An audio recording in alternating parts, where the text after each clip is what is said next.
welcome to Topic 1 lecture. So you will find this under Lessons on Blackboard. You'll click on Topic 1, and then there will be 3 sets of slides. I will not go over each slide individually in full detail.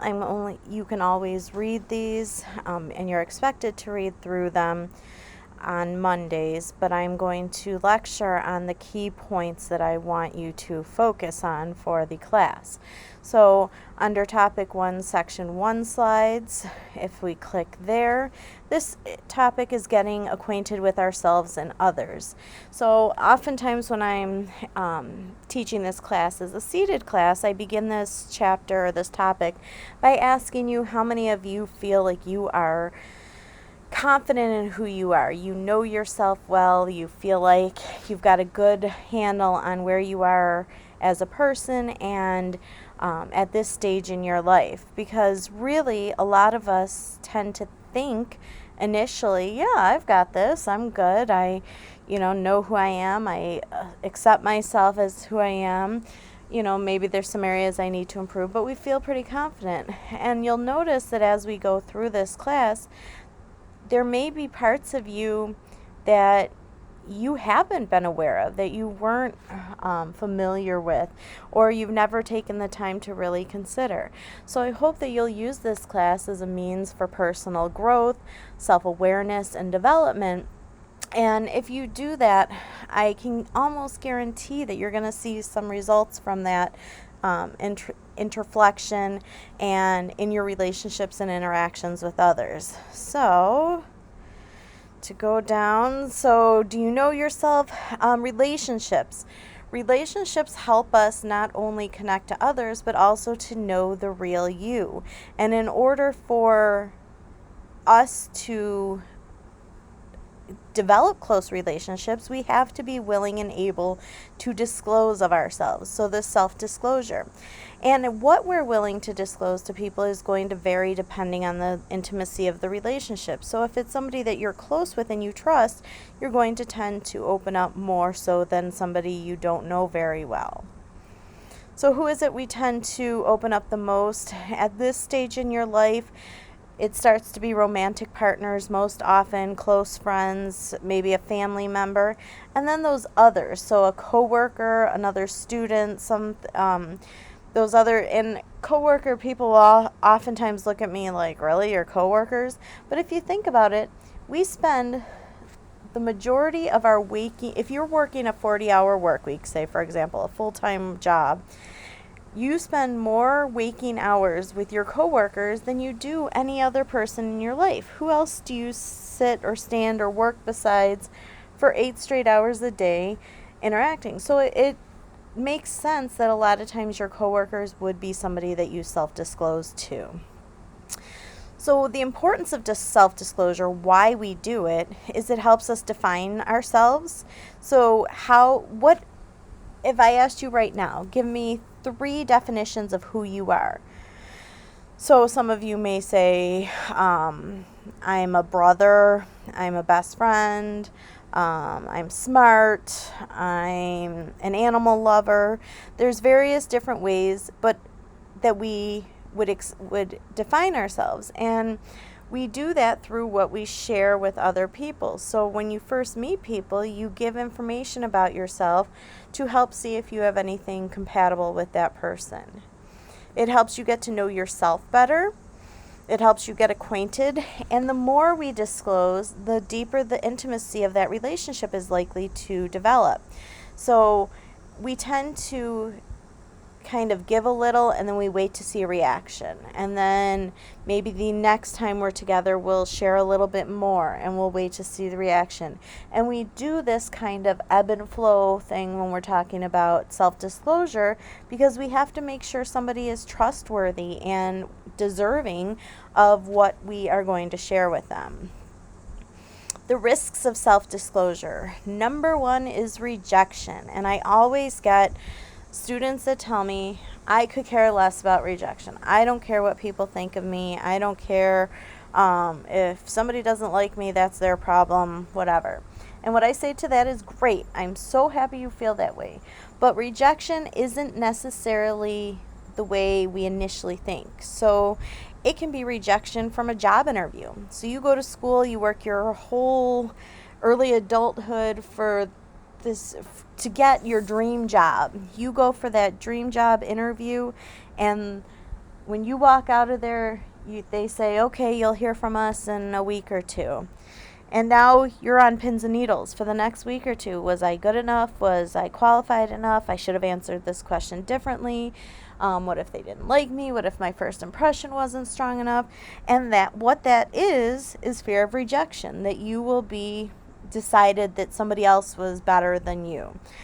We do this in relationships. We do this a lot of times with our parents, as you try to, or grandparents even.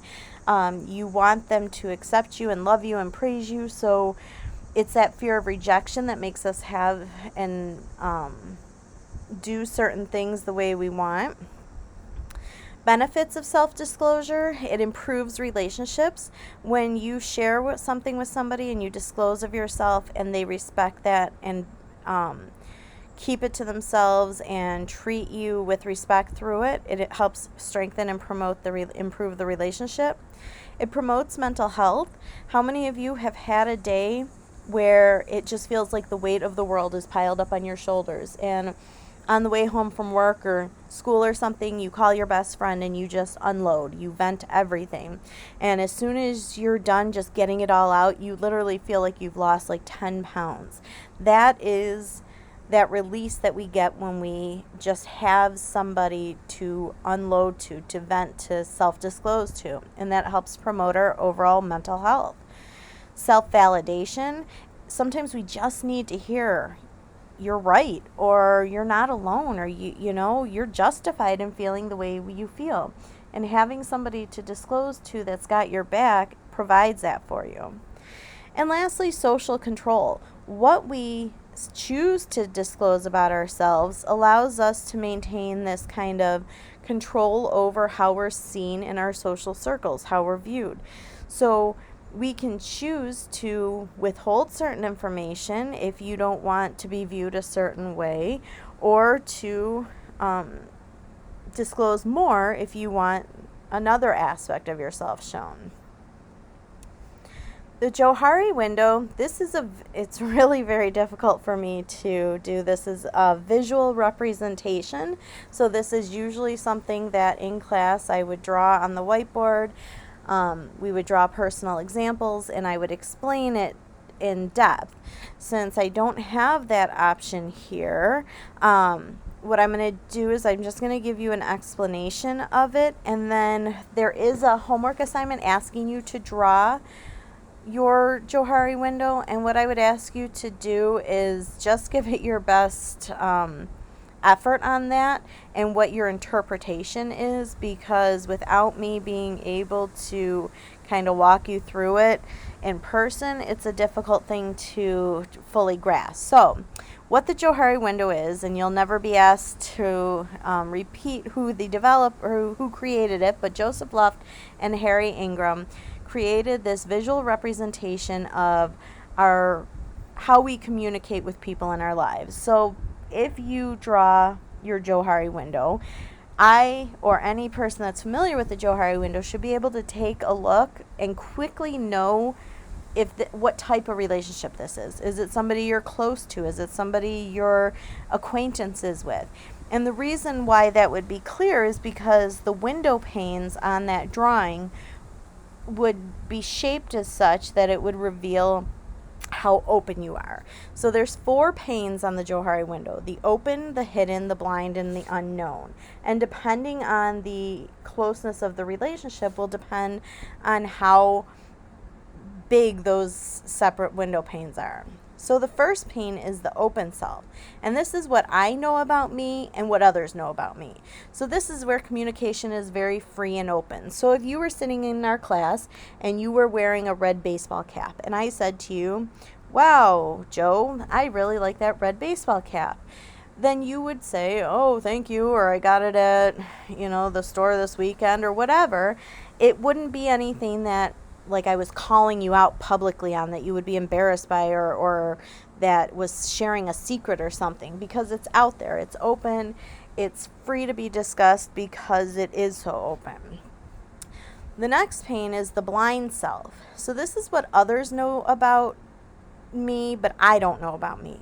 So this can be like a little quirk we have or a habit that maybe we're not even aware that we do. So a few years back, one of my kids went through this stage of saying like. Everything was like. So we'd be sitting at dinner and they'd say like, oh my God, like mom, like you'd never like understand and believe like what happened in like math class today, and like, and it drove us all crazy. Well, while she was saying it, she didn't even realize she was saying it as much as she was. It was just, it had become this quirk and it just happened and came out. But then what would happen is we'd all stop and we'd say something, you know, along the lines of, please stop saying like so much, we can't take it anymore. Or it became a joke. How many times would she say like in one conversation? And so until we pointed it out to her, that was part of her blind self. She didn't even realize that it was something she did. But then once we said it, then it was no longer blind to her. The third is the hidden self. So this is what I know about me, but others don't know about me. So this is where the control end comes in. This is what I choose to self-disclose about myself. So if I want to open up to you about, say, my political opinions, then that is something that would be part of my hidden self. I am making the conscious decision to share that information with you. It's not something that you can just tell by looking at me or outward glance. It's not something that's largely known unless it's something you share. So this is the stuff that is within you that you decide who you're going to let know about.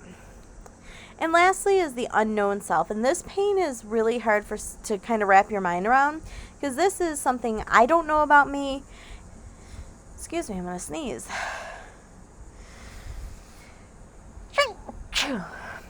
Excuse me, sorry about that. So this is the unknown self. It's what I don't know about me and others don't know either. So you might wonder, there's stuff about me that I don't know, and what this could be is like a hidden talent or something that is yet to come out. A few years back, we had gone to a friend's house, and my daughter, they had a piano at their house, and we had gone in the basement to check things out, and all of a sudden we hear the piano playing. And I asked my friend, oh, who in your family plays the piano? And she said, nobody. So we walk upstairs to figure out what was going on, and my daughter was sitting at the piano playing. Now, she played other instruments, but she had never played the piano, and so I was kind of confused, and I asked her, you know, when did you learn to play the piano? And she's like, I never did. I didn't realize I could. And she had been able to transfer her knowledge of other instruments over to the piano and was able to play. Now, walking into the house, this was an unknown part of her. We didn't know it existed. And so it wasn't until she sat down and attempted that it became part of who she was. Until that part, it was the unknown self. Now, in our current textbook, the visuals are not there, so disregard this information. If you would like to find examples, you can go to Google and put in visual examples of Johari window. So if you do that and then you click on images, you will get, we're not getting complicated here. So I'm going to pick this one because this is a good example. So you've got the open area, the blind area, the unknown, and the hidden. So depending on who you're talking about in your relationship, so my guess is going to be that this is somebody that they're pretty close to, because their open area is going to be really big. Their hidden area is very small. Their unknown's just kind of filled in, and then the other one is pretty big too. So it's going to seem as though this person that this represents is somebody that they're pretty close to, because that open area is so big. If we're talking about like yours and my relationship, where we barely know each other, it's probably going to look more like this, where the open area is very small, the hidden area is pretty big, the unknown's really big because we know very little about each other. So you can look up more of these visual examples to help you with that portion of the assignment, but you're going really simple like that. I don't want paragraphs or anything. It's just the only thing that's going to change is the size of that box. Okay, so now we're going to go to the second section here, loneliness. So loneliness, okay, so psychologists and experts in mental health believe that loneliness is currently one of the most impactful issues that are facing people and causes of depression and other mental illnesses. That if a person suffers from depression, if you dig further into where that depression came from, a lot of times it stems from loneliness. And there's something called LTL, or living together loneliness. And what this says is that a person can live in the same household with other people. You can have roommates, you can have your family, and still feel loneliness. Because there's two things that need to be present in order for you not to feel lonely. And that's one, the need for an emotional attachment and the need for a social tie. So if you're not feeling that from the people that you have living with you or that are surrounding you, then you're likely to, if you're prone to this type of emotion, experience loneliness. And then extended loneliness or severe loneliness can actually lead to other mental health concerns. So this is why relationships are really important. And relationships provide emotional attachments. So this is those connections. So we have friendships to have that level. Parents or a parental figure. Sometimes it might be grandparents, aunts, uncles, having somebody in that role in our life. All of these are what help us build our emotional attachments. Relationships also provide us social ties. So even if it's, I oftentimes get students that say like, oh, I don't need many friends, I don't have a ton of friends, and that's well and true for a lot of people. You don't have to have tons of friends in order to not feel lonely or to feel socially satisfied. But as long as you have somebody in your life that helps fulfill that need. This can also be filled by groups or organizations. If you were ever a Boy Scout or a Girl Scout, that helped with your social ties. It is important to note that sometimes social ties can be negative. If you watch the news lately, you are familiar with all the unrest that's happening in our country, and a lot of like counter protesters to the Black Lives Movement have been featured, and there's been references to the KKK and white power and such like this. And I know last year there was a counter protest where there was a very vocal white man that led this protest, and as a result of his affiliation with this group, he ended up losing his job, he lost a lot of friendships, his relationship ended, and he was then on the news crying and saying how, you know, he didn't deserve this kind of treatment and this kind of backlash. And my response and what we discussed in class to that was that how the social ties that you choose to make, the groups that you affiliate yourself with and tie yourself with, have a direct representation of who you are.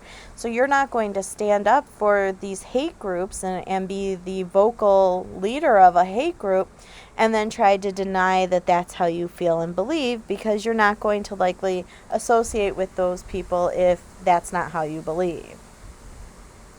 MRT is mutual reward theory, and this is the theory that when there is a balance in relationships, when there is a both sides feel like you're both giving some compromise, but you're also receiving rewards in the relationship, that's when you're going to feel the strongest in the relationship, when you don't feel like one is over compromising or always sacrificing. When there's an inequality, especially over an extended period of time, that's when the relationship's going to feel unbalanced and the relationship's going to weaken. And this isn't just in romantic relationships, this also applies to friendships. So maybe you can think of a friendship in your life where it seemed like you were the only person ever calling, you were the only person ever making plans, ever checking on the person. And after time, you start wondering, like, is this relationship worth it when you're the only one making any effort? Shyness, if you can just read through that, we're pretty familiar with what shyness is, but shyness can impact you and how you perceive yourself and interact with other people. And it is a skill that can be overcome if it's holding you back. So some people are so shy, it prevents them from putting themselves out there and taking risks and taking chances. And there is a way to overcome that if you find that you're held back by your shyness. Perceptual awareness, this is the idea that we can misinterpret situations based on our own histories, emotions, whatever. And this is where clarification and communication is really super important. So, for example, if I see my friend at the store and I say, "Oh, is everything okay? You look really tired today." Now, what I am saying is, I'm concerned about you. You don't look yourself. Is everything okay? I just want to check in. Maybe she had a really rough day. Maybe she didn't get much sleep last night. She's not feeling her best today. She got in an argument with her boss and she's at the end of her rope. So when she hears me say, "You look really tired today," she hears me saying, "Oh my gosh, you look awful. Why did you even bother leaving the house?" So that could cause some unbalanced reactions from people if we don't understand what's really being said. So sometimes being able to pause and ask for clarification when we feel like we might be misreading the situation can go a long way in helping to diminish reactions. Okay, and this poem is no longer available, so we're going to skip right to the last section now. And section 3 of topic 1, first impressions. So our first impressions, and this was why I asked you and assigned you guys to do the introduction videos, because our first impressions are so important. And without us meeting face-to-face in class, it's really hard since I'm not getting that first impression from you and everything's online. So those videos are really important for me to be able to see who you are and kind of put a face to the voice or the responder in online forums. So that's why I really wanted that. But they really have an impact on future interactions with a person. So the truth is that we make first impressions super quickly, within seconds of meeting each other. And we tend to make negative first impressions quicker than we do positive. It's just human nature. We'll tend to make negative assumptions about somebody in that split second and trust that the negative is true rather than positive. If we have a quick positive first impression, we tend to doubt it and we don't trust it as fully. Like it or not, first impressions are made almost entirely on physical appearance first. And we can say, don't judge a book by its cover. We can say, it shouldn't matter how we look, but the fact of the matter is it does. And that's what influences your first impression of a person. So I can tell you, if you go in for a job interview and you are 100% equally qualified with the next person coming in for the interview, and the difference is that you wore jeans and a t-shirt to the interview and the person behind you wore a suit, that person behind you that wore the suit is going to have an edge up on you because they made an effort on that first impression. And again, you can argue till you're blue in the face that judging somebody by appearance is wrong, but it doesn't change the fact that it's human nature and it's what we automatically do. Because then, after that, then it's our behavior and interactional possibilities that have the potential to override that. So going back to that example of the job interview, so say you came in your jeans and t-shirt, equally qualified on paper, but you have a golden, outgoing personality that shines bright, and you just were engaged with the person doing the interview and you really connected well with them, then the person coming in with the suit that maybe is very introverted and doesn't answer questions well and is very quiet, then that suit is not likely enough to be powerful enough to override your personality and the interactions that came out. So, one last warning before we move on to the next area is social media. Social media sites affect our first impressions, and I want you to be very, very, very mindful of this. More and more jobs are using social media as a means of weeding out potential candidates. I can almost guarantee you any professional job you go to these days, they will do a social media search of you before you come in for the interview. They want to see that you are the type of person that is representative of their company, what they stand for, what they believe in, and what kind of image you are putting out there.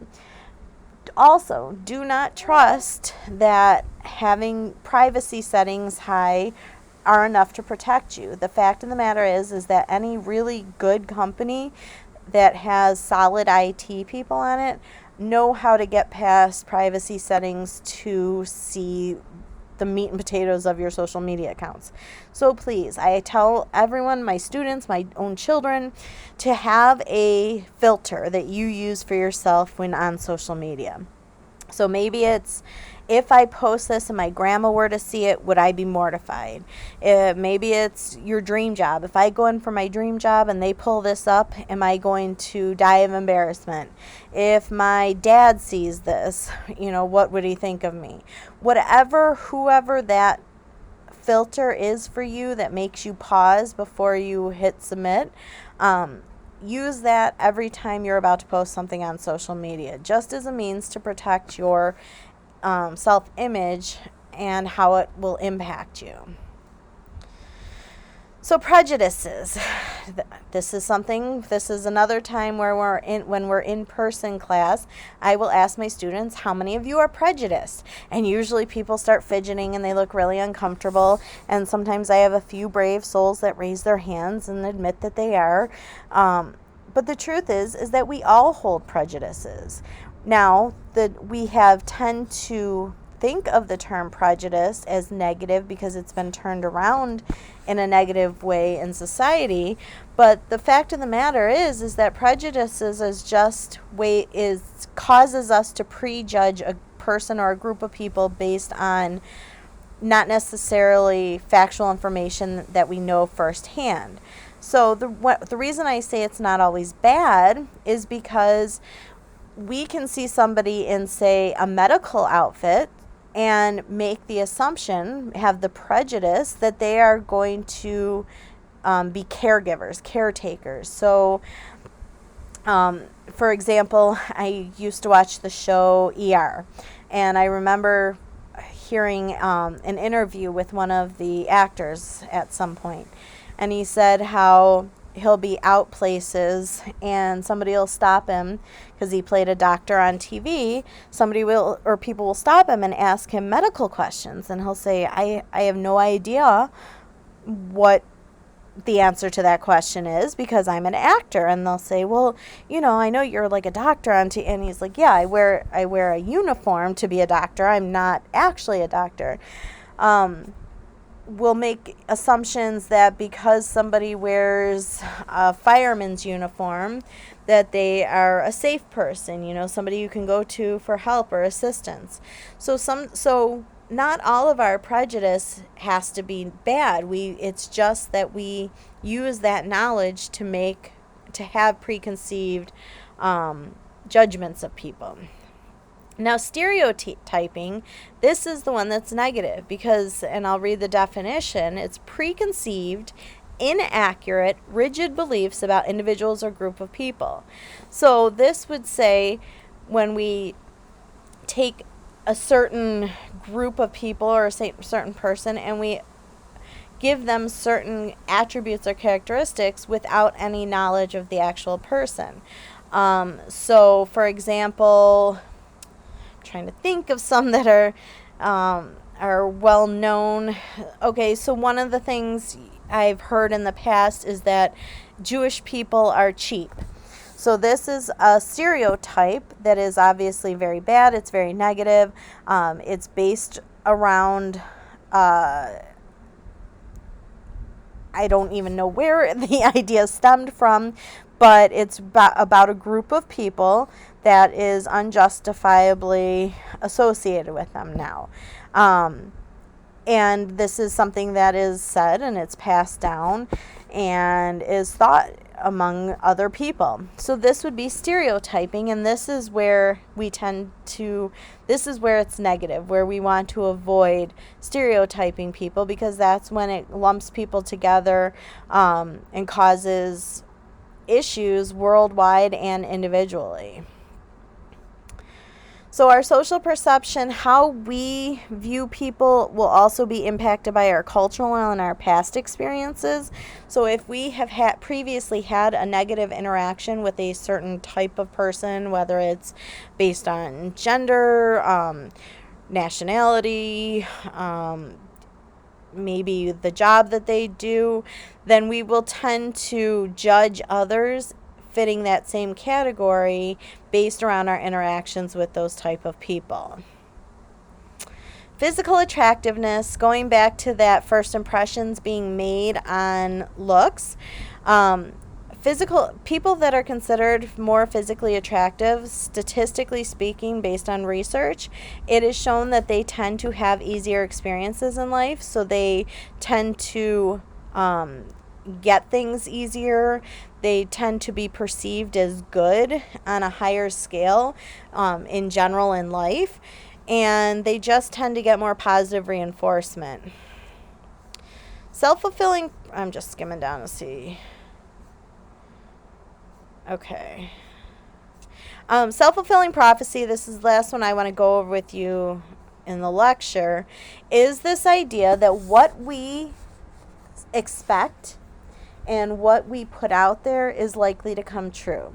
So if you're walking into a class where you have an exam and you say to yourself, or you're telling your friends as you walk in, oh my gosh, I'm going to bomb this exam. I didn't get enough sleep. I should have studied more. This is so hard. I'm worried sick about it. Then what's likely to happen? You're more likely to fail that exam, because that is what you are subconsciously now expecting the outcome to be. So your behaviors, how you function during the exam, is likely to be such that it makes that actually happen. Where when we tend to think more positively or put that out there, that tends to be what we end up manifesting. So if you walk in and you say, okay, I did my best, I studied, I might not have gotten all the sleep I needed, but I'm doing well, I'm going to stay focused, then that is likely, when you expect one thing, we're likely to behave in ways to manifest that to be the outcome. Okay, so if you can just read through the rest of these and any other sections that I skipped and have that information with you and in preparation for our Friday meeting, then we will discuss some of this at that time. If you have any questions about the information, you can feel free to email me at any time. And remember, on Wednesday, you need to be doing your reading and working on your assignment packet for the week. Okay, thank you, and I will see you on Friday.